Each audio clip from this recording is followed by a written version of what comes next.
Hello, it's Cried here, with the updated Elden Ring Shadow of the Erdtree breakdown for thrusting swords, a popular offhand weapon when not power stancing, especially for PvP. While the other weapon types like hammers and axes have been getting buffed throughout the patches, thrusting swords still remain as one of the best choices to offhand, thanks to their fast attack speed, pierce damage for counter attacks, and their relatively long reach. Talking about long reach, let's look at the range of the thrusting swords. Catch has retired from weapon range data, and I now thank Waffle aka Orange Cat for picking up the slack. A round of applause for him. As you can see, the Cleanwrought Knight's sword is actually a fair bit longer than the rest of the thrusting swords. The new Carian Sorcery Sword is grouped up in terms of range with some of our longer thrusting swords. And finally, the last three thrusting swords are much shorter than their companions, but all offer something unique. Apart from the weapon ranges, we should also talk about their movesets. These are the one-handed and two-handed light attack chain of the thrusting swords. I will also quickly show off the attack chain of the thrusting sword on your offhand. A big selling point of offhand thrusting sword is the significant discrepancy in frame data. Your attacks come out 2 frames faster when the thrusting sword is on your offhand. This is the heavy attack and charged heavy attack of the Rapier, Cleanwrought Knight's sword, and the Antspur Rapier. This is the heavy attack and charged heavy attack of the Estoc and Noble Estoc that does slashing damage instead of piercing. The first hit might look fast, but it is actually slower than the Cleanwrought, because the swing towards the right is pure animation. It is the swing to the left that deals damage. This is the heavy attack and charged heavy attack of the Rogers Rapier. This uncharged heavy attack is extremely quick, coming out faster than even many light attacks, and definitely something you want to consider if you want to main-hand or two-hand the Rogers Rapier, as it does apply more status damage too. Landing both hits will result in a 30% higher status application versus the regular heavy attacks. This is the projectile heavy attack and charged heavy attack of the Frozen Needle. And yes, this projectile does indeed inflict the cold status effects as well. But do keep in mind that it has much lower poise damage compared to the other heavy attacks. Furthermore, unlike other attacks, two-handing the weapon does not increase the poise damage of this attack by 10%. As for the Carian Sorcery Sword, you can actually ignore its heavy attack data, as its heavy attack is replaced by spellcasting. I will give more specific details on this weapon in its own section. Thrusting swords are able to perform feint attacks by using your dodge input while charging up your heavy attack. The Frozen Needle has a unique feint, which is also projectile based, making it a very good option to be feinting with. This is the thrusting sword's light running attack.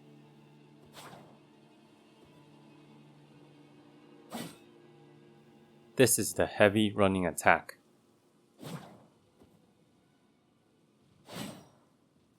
The rolling attack.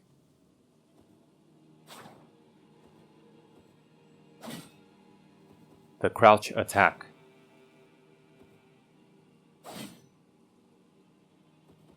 The backstep attack.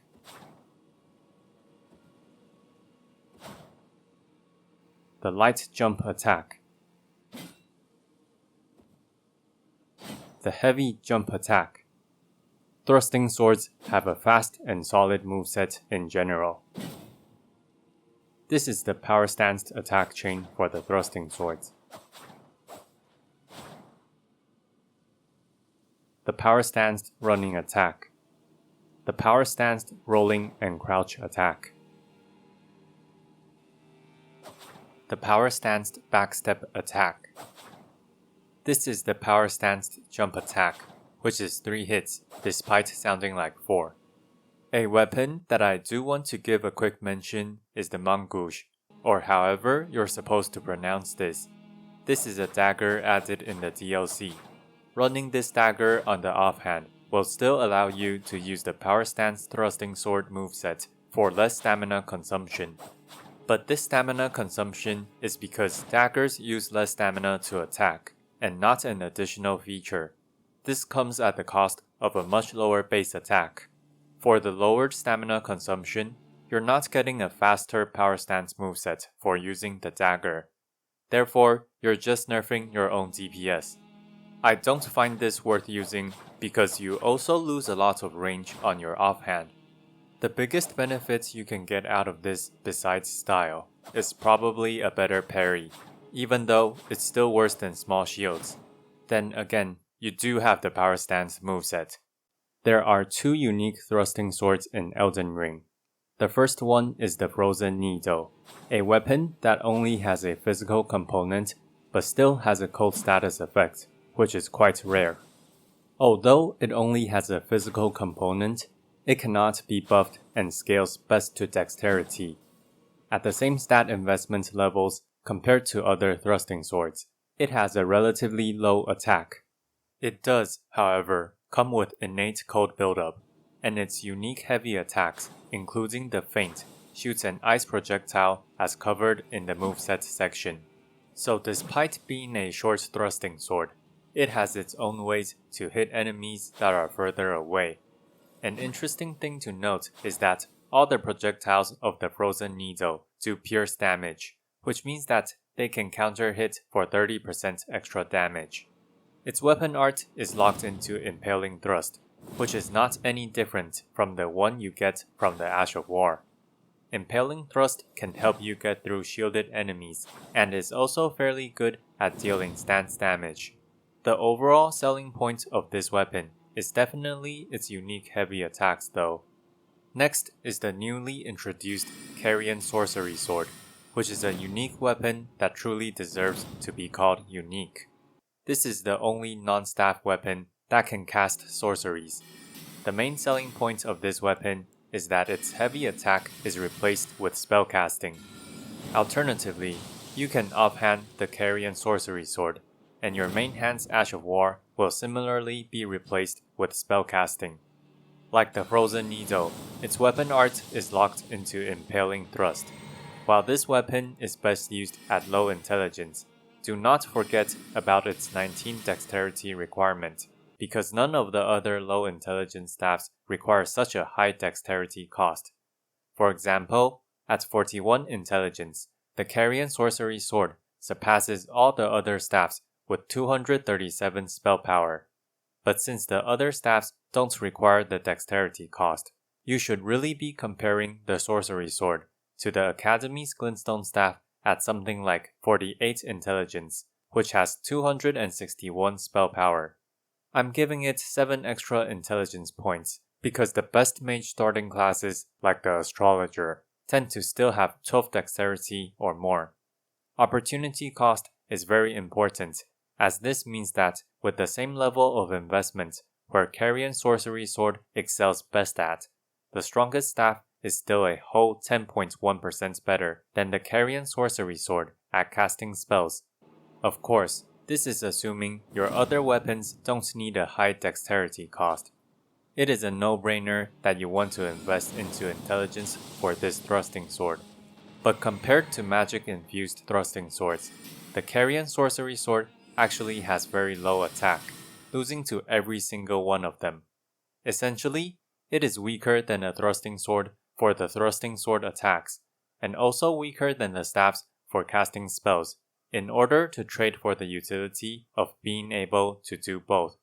Because the sorcery scaling of this sword is very front-loaded, it is much weaker versus other back-loaded staffs like the Carian Regal staff at 80 intelligence. I only suggest this sword for intelligence builds with 60 or less intelligence, and is mostly geared towards PvP to take full advantage of the additional weapon moveset. Being able to access long-range spells while still having the powerful moveset of the thrusting sword makes this weapon truly one of a kind though. For the regular thrusting swords, we have the Rapier, Roger's Rapier, Estoc, Noble's Estoc, Cleanwrought Knight's Sword, and the Antspur Rapier, which is one of the few weapons with Scarlet's Rot that is still infusible. Before we begin looking at their infusions though, I want to talk a bit about the Rapier, the lightest and shortest thrusting sword, which will usually be on the lower side of raw attacks compared to other thrusting swords. But it is a bit of a blend between a thrusting sword and a dagger. I say this because it has an amazing crit boost of 130. However, weapon types also have their own base critical hit damage percent. So a question you must be having is, does the Rapier outdo the Misericorde in terms of crit? After some new findings on the motion values or damage percent of critical hits, the short answer is, it gets pretty darn close on Keen Infusion, which is the infusion that favors Rapier the most in this calculation. In fact, it even beats the Misericorde for backstab or riposte attacks against small PvE enemies. For critical hits after a stance break on bosses, you need to add up the 2 hits of the animation. If we do that, we see that the Misericorde only deals 2.4% more damage on bosses. Of course, this is the Rapier's most favored infusion, but thanks to its much higher base attack, it manages to keep up. Assuming the same infusion and same stats though, the Misericorde still generally comes out ahead. However, the Rapier will outperform all the other thrusting swords and normal daggers when it comes to critical hits, which is why, if you want a longer weapon than daggers, but a stronger critical hit than the regular thrusting swords, you have the Rapier. Starting with a heavy infusion, we immediately see that the Clean Rot has higher attack than the Estoc, and is a better choice as it is not only lighter, but also longer than the Estoc. Their stat requirements are exactly the same, and the heavy attack difference doesn't matter on the offhand. The same holds true for AD strength. Next, we have Fire Infusion, which also scales to strength. I don't recommend this infusion for thrusting swords, because pierce damage can do counter hits, and counter hit damage only applies to the physical damage portion of your attack. For PvP, enemies have higher fire defense as well, so avoid this infusion even at the 56 strength mark. Next is the Keen Infusion, which most of the thrusting swords scale better with. For 56 dexterity, we do see that the Estoc has more attack than the Clean Rot, but it's only 1.1% more attack for the reduced range. Not to mention that 0.5 weight might make 1 point of endurance difference too, so I prefer the Clean Rot at low dexterity. Because the Estoc scales better to dexterity, it actually pulls further ahead at the 80 dexterity mark, now having 2.2% more attack over the Clean Rot. At this point, it is more of a preference, I believe. Go for the Clean Rot if you value the range more, or the Estoc if you value the damage more. When it comes to Lightning Infusion, it works a lot better than Fire Infusion for 2 reasons. First, investing into dexterity allows you to meet the dexterity requirements without wasted stats, unlike the Fire Infusion. All of these infusible thrusting swords have higher dexterity requirement than strength requirement. Secondly, for PvP, lightning defense is always the lowest defense. If you're going for lightning, the Clean Rot beats the Estoc in terms of attack, so definitely go for the Clean Rot. I would say Lightning Infusion is at least worth a consideration at 56 dexterity, but I would go for Keens at 80 due to counter hit damage only working off physical attacks. Even with the quality infusion buff, I do not suggest these at level 150 or below. By the time you hit 200 though, quality infusion definitely beats both heavy and keen in terms of attack with more stat points used. Do keep in mind that strength or dexterity scaled bullet darts will still do better on heavy or keen respectively. Flame and Sacred are 2 sides of the same coin. You're just picking between the element. Clean Rot leads here once again for both 50 and 80 faith. The same thing goes for the magic infusion. Clean Rot also beats the Estoc here for both 50 and 80 intelligence. Next, starting from the cold infusion, I am going to split the weapons up according to their optimized stats. I'm just using general strength and dexterity spread here, so for very specific stat spread on maximizing a particular weapon's damage, definitely check the individual thrusting swords, because Code is often the one with the weirdest stat spread. The Clean Rod scales better to strength, while the Noble's Estoc scales equally well to strength and dexterity, and the other thrusting swords all scale better to dexterity. First, let's eliminate the Noble's Estoc. Even with its best scaling stat spread, it loses to Clean Rot and Estoc, while they are using subpar stat spreads for their optimization. We do see here that the Estoc beats the Clean Rot by a larger margin than it did on Keen Infusion. It has 3.7% higher attack as opposed to just 2.2%. Also, for those of you who know about the infamous Code Antspur bug, congratulations, it is fixed. Poison and Blood Infusion basically scale the same way, and you're just picking between the statuses.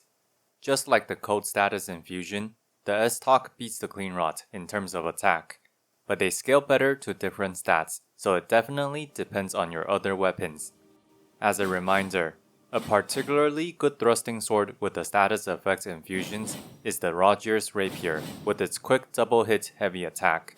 Since no thrusting swords have base status effects that scale to arcane, I would stay away from the Occult infusion unless you're on an arcane build and happen to want a thrusting sword. At same stat investment levels, Occult loses straight up to heavy or keen.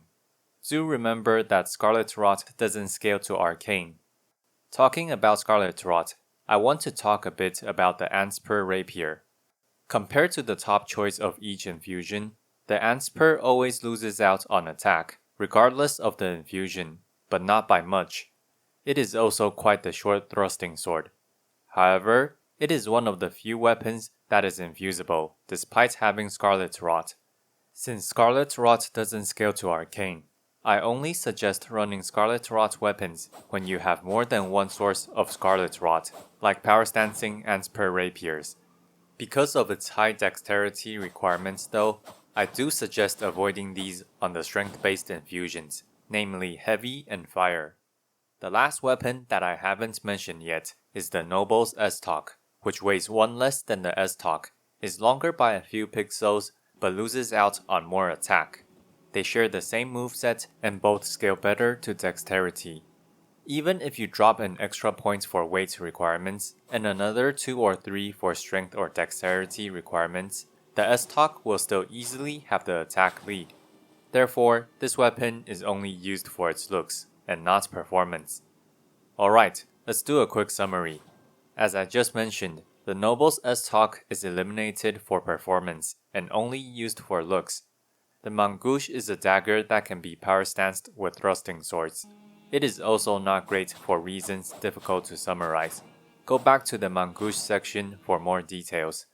The Frozen Needle's selling point is its projectile-based heavy attack, which also makes it a very good weapon to use the thrusting sword's feint with. No shame using this weapon as a wand that can do counter hits with its pure physical pierce damage, because I would expect you to run this weapon to spam the heck out of its projectiles. The Carian Sorcery Sword is a thrusting sword that sacrifices some attack so that its heavy attack allows you to cast sorceries. Alternatively, if held on the offhand, it replaces your main hand's weapon art with spellcasting too.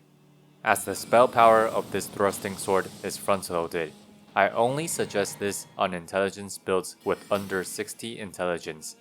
Otherwise, you do lose quite a bit of damage compared to backloaded staffs. Carian Rapier is good for its extremely quick heavy attacks. Run this with the status effect infusion for maximum potency. The Rapier is a great PvE tool when your build incorporates critical hits, but you want a different moveset with longer range than daggers. It is nearly as good as the Misericorde, and easily outperforms all the other thrusting swords or daggers when it comes to crits. The Clean Rod Knight Sword is, I would say, overall the best offhand thrusting sword.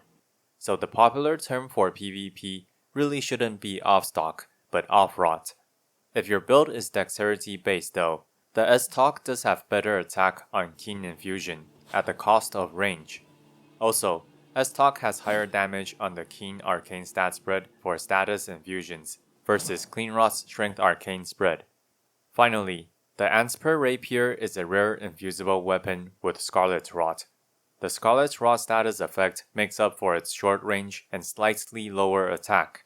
Scarlet Rot does not scale to Arcane, so feel free to run this on any infusion, but do keep in mind that it does have a 20 dexterity requirement. Like and subscribe for more optimized builds or weapon breakdowns like this one.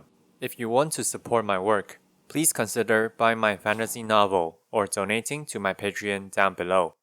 With a book purchase, you can also request a topic from me. Krite, signing out.